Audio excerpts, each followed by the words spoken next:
Remue ménage. Remue ménage.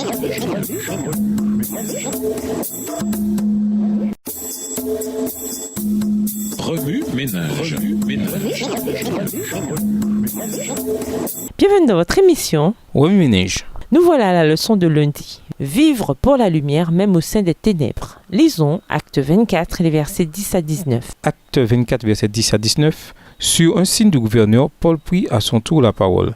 Je sais, dit-il, que depuis plusieurs années, tu exerces la justice sur notre nation. C'est donc en toute confiance que je viens te présenter ma défense. Comme tu peux le vérifier toi-même, il n'y a pas plus de 12 jours que je suis monté à Jérusalem pour y adorer Dieu. Or, personne ne m'a vu dans la cour du temple en train de discuter avec quelqu'un. Jamais on ne m'a surpris à soulever le peuple, ni dans les synagogues, ni dans la ville, et ces gens ne peuvent pas apporter la moindre preuve pour appuyer les accusations qu'ils viennent de porter contre moi. Certes, je le reconnais volontiers devant toi, je sers le Dieu de mes ancêtres, suivant la voie qu'ils qualifient de secte. Je crois tout ce qui est écrit dans la loi et les prophètes. Verset 15. J'ai cette espérance en Dieu, et cette espérance est aussi la leur, que les morts justes et pécheurs ressusciteront.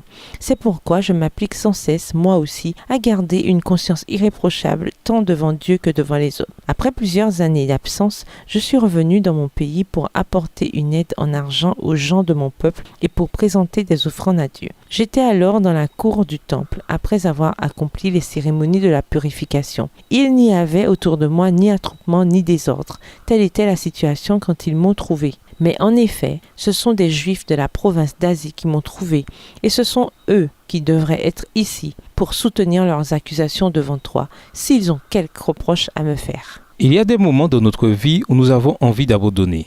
Certains d'entre nous, à l'instar de Paul, ont été placés dans des situations où les murs se resserraient et où les options d'espérance s'amenuisaient. Paul, cependant, nous enseigne comment tenir ferme pour Dieu, même dans des circonstances désespérées. Lorsqu'il fut obligé de se défendre lui-même devant les dirigeants, il ne se servit jamais de ces moments-là pour renier sa foi.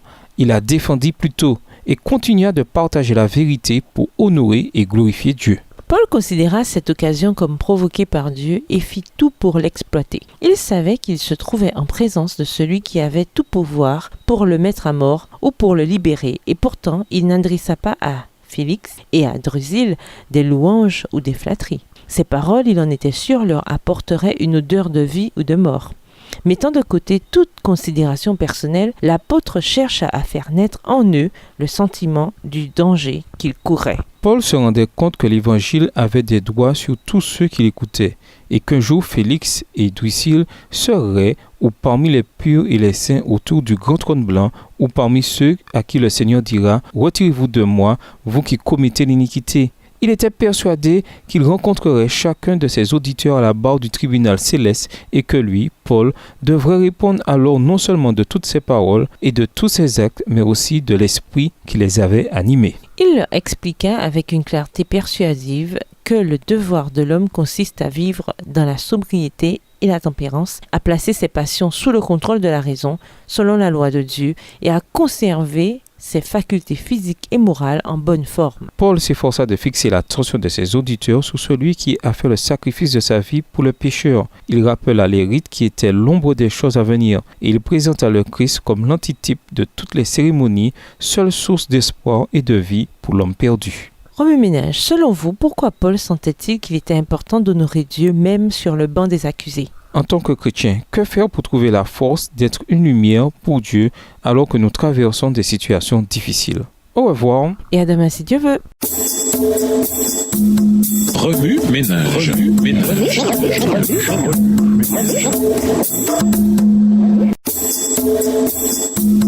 Remue ménage.